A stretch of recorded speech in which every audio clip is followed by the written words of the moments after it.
My braid is flashing bird. No quarter. I am going to be uncomfortable and all over you from start to finish.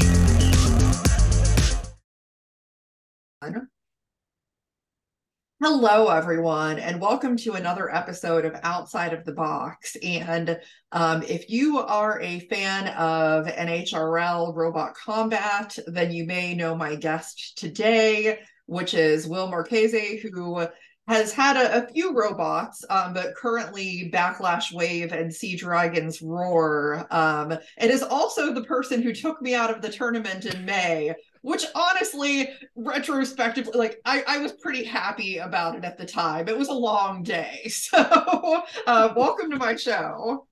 Thank you for having me. It's good to be here. Yes, absolutely.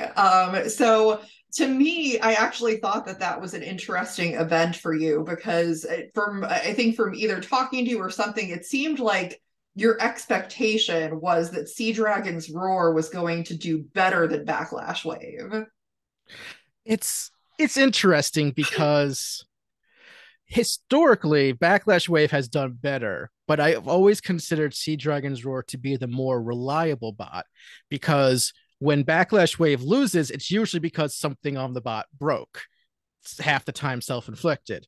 But what's been really nice was that at the start of this year of NHRL, I redesigned Backlash Wave from the ground up, with the biggest thing being is fixing the weapon pulley drive pulley system for the weapon, and it doesn't snap on me anymore. Like that's what's been so great is that I can hit anything as hard as I can. I have yet to snap a belt.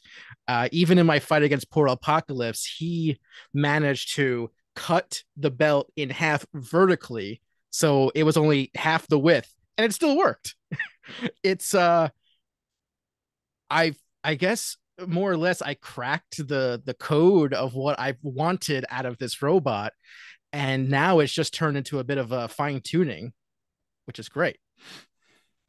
Yes, it is definitely always a process, and like looking back on that event, obviously, the first thing that was apparent after our match was, you were just like so over the moon thrilled to win that. And, which is understandable. At the same time, I was like, I think every match I expected to lose. So anytime that I didn't, I was like, wow, that was unexpected. But I mean, for that one, you definitely hit me the hardest of anything that I had experienced the entire day. I really was scrambling and didn't know what to do because my plan of going weapon to weapon is what I had been trying to do the whole day. I'm like, well, that's not going to work.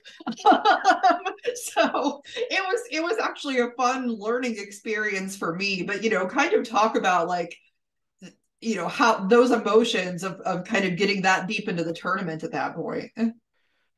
Well, I guess just going into our fight first, what's interesting is that I was terrified of going weapon to weapon because of like with BattleBots, especially like with what the Witch Doctor team has said in the past, it's like usually the lower vertical weapon when they go head to head gets the advantage. And so when I got that first hit against you and I took sent you further flying, I'm like, oh, okay. This is going to go well, hopefully. It's it was a really good feeling to, especially for Backlash Wave, because like I said before, I've had all these issues in the past with the bot, and it's usually my own undoing. And up until the fully defined fight, nothing had gone wrong with the bot, with the exception of the qualifier fight, which something went wrong on my bot, so and I lost. But fortunately, you're allowed to lose that fight. So, yeah, with that fight, I used to have like actually I got the bot right here. I used to have stoppers coming out the back that would prevent me from flipping myself over, but in my fight against Kneebiter, he bent them, and I just high centered myself, and I'm just like, all right, you know what? Screw it. We're taking them off. going to do the rest of the competition without them, and it worked perfectly fine. And it wasn't until the fully defined fight where something went wrong electronically and the weapon stopped, and that's when I lost. And I'm not saying I definitely would have beat Ian, but Ian is the only person I've lost to twice so far. He has beaten both Sea Dragon's Roar and Backlash Wave in the past, and he is, I guess, technically my de facto rival in Norwalk. But it just feels really good when everything goes right. That's because I've been doing this since November 2020 run, and you got to have a good mindset about losing, because the way I put it is that every time I lose, I learn something. Like I said at the end of Norwalk in May, I never come back with the same bot twice. Something's always changing in my bots, because when I lose, I'm like, okay, there's an issue. I go back, I fix it, I spend more money, I cry myself to sleep, and and I just I come back with a new bot, more technically, and sometimes the changes work, sometimes they don't.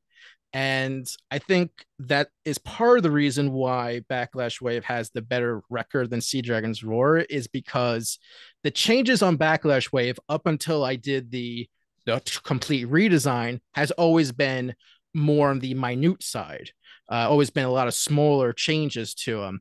With Sea Dragon's Roar, because the bot is a bit more complicated than Backlash Wave, well, usually when I have to make a change, things change. So it's less of a wiggle room. But what's nice with Sea Dragon is that I finally feel like I'm dialing it in. I with Sea Dragon, the biggest challenge that I've had is facing horizontals, because I've always had issue finding a good configuration for fighting them. What it used to be in the beginning was I would just swap out the forks for a wedge that was, but the problem is that my own vertical weapon hits my wedge and I break it. Like, go back in my fight against Silent Spring, I snap my own wedge in two. Like, I had to go back and like I inspect the wedge and watch the footage. He essentially hit my own wedge into my weapon and I snapped it. So I've had to come up with different configurations, and my configuration that I used against Droopy, which is just a flat titanium, panels, actually worked really well, because Droopy hits hard, and those titanium walls actually took very little damage. So I was very pleased with how that worked. So I'm figuring stuff out. It's we're getting there. We're getting there. Like my mom and dad, they always come and watch and support me. And my mom has explained combat robotics perfectly. It's all a giant science experiment. And every time you fight, you learn something, you change things, you see if it works, and you move on. Yes, that is for sure. Now, this June event, as I've watched the sign up sheet and everything, it's looking pretty scary. There's a lot. I mean, I think really that's the case for every event, to be honest. But I mean, there are a lot of just very good bots, and I know you would love to qualify Yes. at this event, which would be amazing. Do you have any like special plan other than just the changes and like little iterations that you've made at this point? Um, I, honestly, like, what's nice about this event is that the changes being done to the bots, they're pretty small. So, there's not going to be a lot of unknowns going in, and it's just going to be drive well, make sure in between fights I stay on top of charging the batteries, maintaining the bots, all that things that you need to do. I'm just hoping I don't have a repeat of last year's 2-day event where I went 0-4 because my controller was broken and I couldn't properly control the bots. That was an awful day. And as long as I can get a win, that I did better than last year. It's at this point, just because there's so many like good builders out there, I don't look at that list and be like, oh, I hope I don't face them, because if you're going to like do well and qualify, chances are you're going to face a good bot at least once. And my strategy is just to go in with the mindset that I can beat them and give it your best shot. I've come close to qualifying twice now. March 2021, 2022, and then the previous in May. 2021 was Sea Dragon's Roar. I made it to the winners semifinals. That was back when they were still doing the double elimination event. All I had to do was win one more fight, and I was undefeated still. I fought Stoneforge. He beat me in about 15 seconds and almost set the entire bot on fire when he damaged my battery. And then I was able to fix it. And who was my next opponent? Silent Spring. That robot hit so hard, he broke the shaft of my weapon motor, which is why I no longer use pulleys that attach to the shaft of the motors on either bot, actually. And I screw them directly into the can so that the pulleys will stay on for a change. And then obviously, last May, all I had to do was beat Fully Defined, and I lost to Fully Defined. It's I'm proud of the progress. I'm proud of the success. It doesn't really bother me coming that close to qualifying because I think deep down in my heart, I know I'll get there eventually. It might not be this year, but I'll get there eventually. Yeah. I mean, that's the nice thing about NHRL is, I love that there's so many different events and there's lots of opportunities to qualify. So, if you have the time and able to get there, you can go to multiple events and have multiple opportunities. Everyone's going to be challenging, but it's still, different chances to do it. Yeah. Yeah. Like, I was looking at the list. I don't obviously Backlash Wave is going to be a boss, which is nice. It's gives me a little bit of leeway. I was looking at potential SDR first round opponents, and I saw War Hard is a potential first round opponent. I think that's the scariest as far as realistic first round qualifier fights. Other than that, just gonna go in there, do my best shot. If I lose the first qualifier round again, hopefully I'll get a good pairing in the second qualifier round so I can still make it to the bracket and just do my best. The fights are never easy. More or less, they're not easy. Especially, God, SDR. I had a fight for almost every win I got last time. But it's so much fun. It's so much fun. You meet a lot of the thing that blows my mind about Norwalk is that like I get to fight side by side with like all these really cool builders that you see on TV, and they like know who I am, like when I fought JMO in March of last year, like he told my dad back in April, the next competition, oh yeah, I'm a big fan of William, he's a cool guy. It's like, what? What? And yeah, just all these other builders. I've somehow managed to like become a Norwalk mainstay. I guess it helps when you're at basically every competition, but it's nice to have fans. I was I didn't qualify for December last year, obviously, but I was in the audience. I wasn't even wearing the pink jacket, and I had like a few people come up and be like, "Oh, you're Sea Dragon's Roar, right?" Like, yes, absolutely. Thank you. It's great. I love it so much.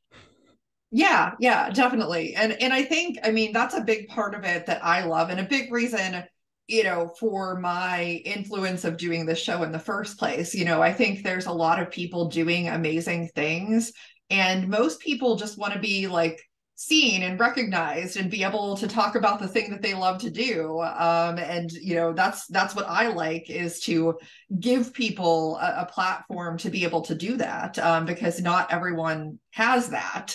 I think that NHRL certainly has gone a long way in trying to do that sort of thing with having like the little featurettes and things like that and interviewing people. And I think that that's awesome, because it really does give a lot of that background, and it's hard to root for somebody when you don't really know anything about them, and about their robot. So it's nice to get that context and kind of learn a little bit more. Yeah, it's great. Speaking of the featurettes, I thought of something. If there was one robot in June that I want to fight, is I want a rematch with the Casmirs. I want Backlash Wave versus Flip and Cut, because last year I fought Deep Melt with Backlash Wave, and that fight ended up getting put on TikTok and YouTube Shorts and their Behind the Havoc series, and so millions of people watched me lose to the Casmirs, and I want a little bit of redemption. I now that the weapon is working much better than it previous was, I think I have a shot against them. The Backlash Wave works a lot better against horizontals than it used to. Because, for those who don't know, Backlash Wave doesn't have any configurations. It's just one version of the bot. That's it. It's partially that's just because if I'm running two bots, I want one of them to be simple to work on. So it's just one configuration, and it's working. It's nice. It's very nice. Yes, it's always great when they work. It makes life so much easier. I'm also curious, obviously aside from your own bots, are there, any other bots that you can think of at any weight class that you really enjoy watching, or, draw any inspiration from? Draw. Sorry.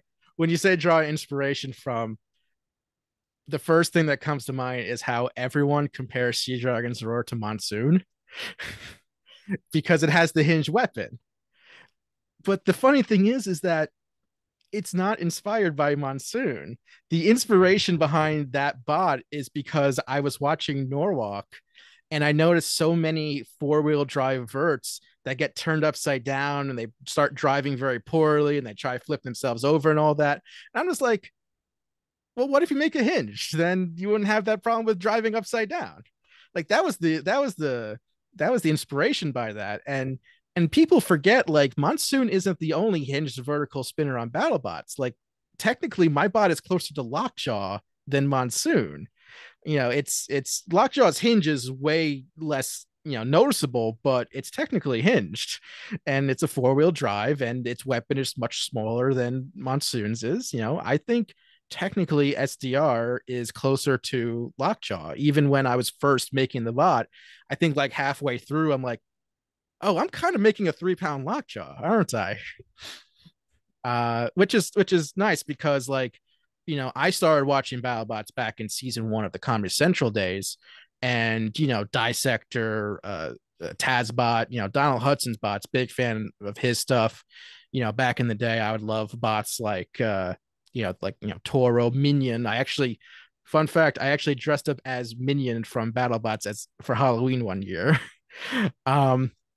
And obviously I really liked the big verts like Nightmare and Backlash, which technically Backlash Wave is not based on Backlash. It's not where the name comes from. It's being a giant nerd that I am, all my robots are anime references.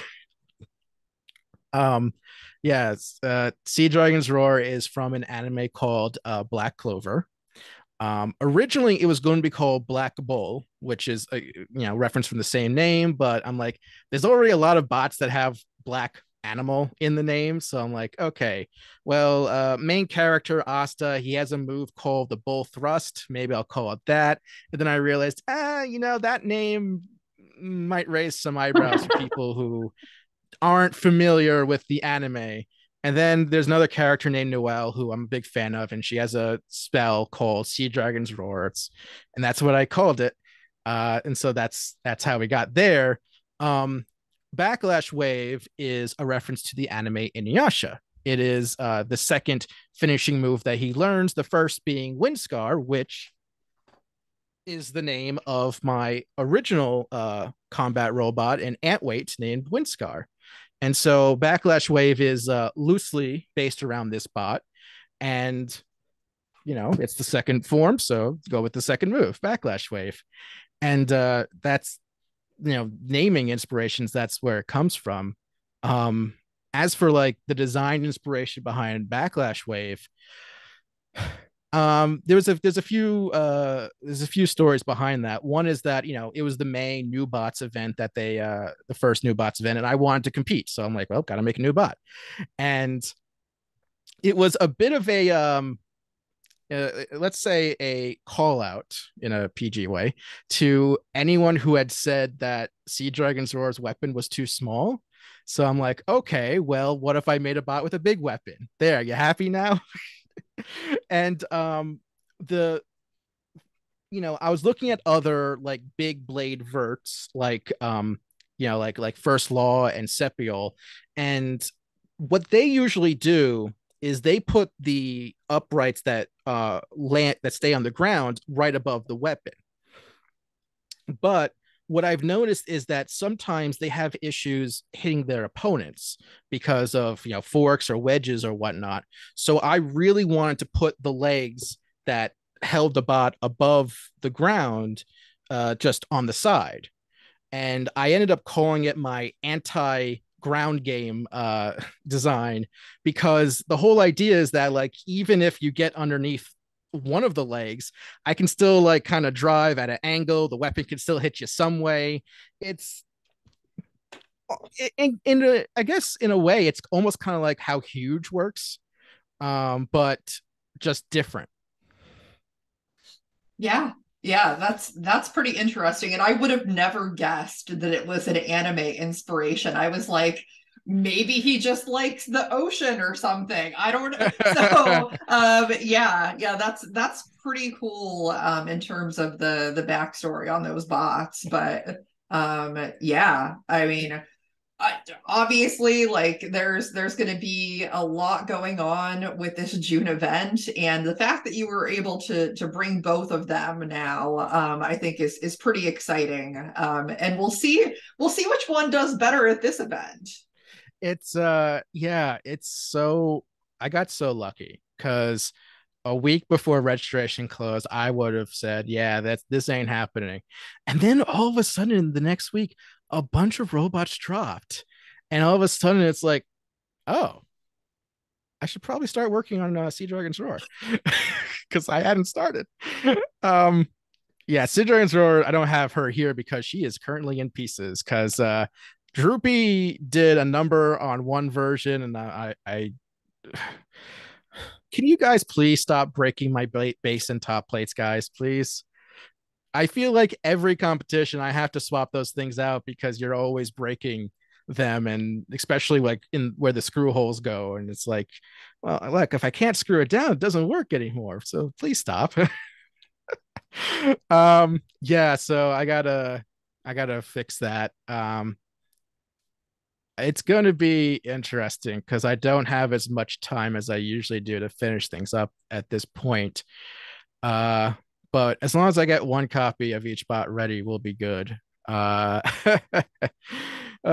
just thinking back in May how I was literally building spares throughout the day that I hadn't finished in time. Like literally there was a weapon module for Backlash Wave that was not constructed at the start of the day that I ended up using by the end of the night.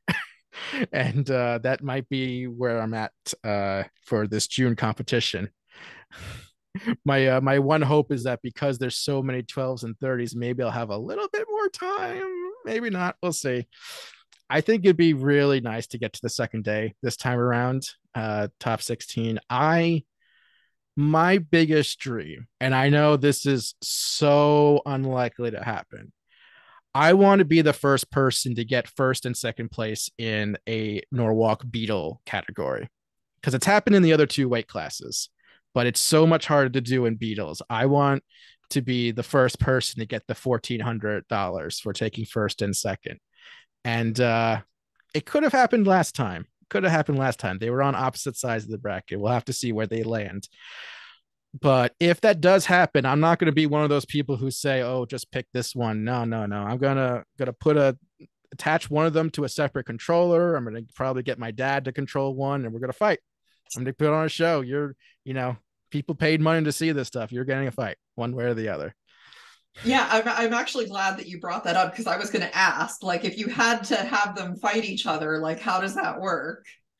If it's the final round, they're fighting.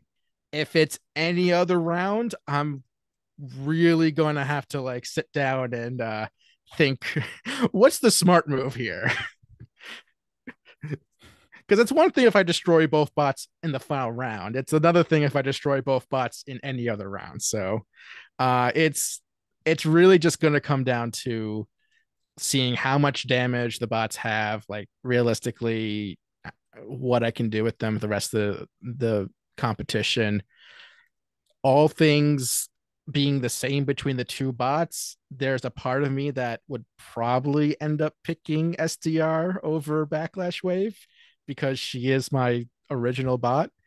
Um, but we'll see when the time comes. I I really like both bots. I have a real connection to them. This is just so much fun, and I love the fact that I have the opportunity to compete with both bots, and I really don't want to waste this opportunity because every Norwalk, this might be the last time I get to compete with both bots. So I'm definitely going to make the most of the opportunity. Yeah, absolutely. Well, can't wait to see what happens. But Yeah, me yeah, too. so for those who are watching June 24th and 25th, I believe, make sure that weekend you turn into the NHRL stream. It's going to be great. So make sure you do that. If you're watching this show, please make sure that you like, subscribe, comment, share, all of that good stuff, and keep supporting combat robotics. And we'll see everyone next time on the show.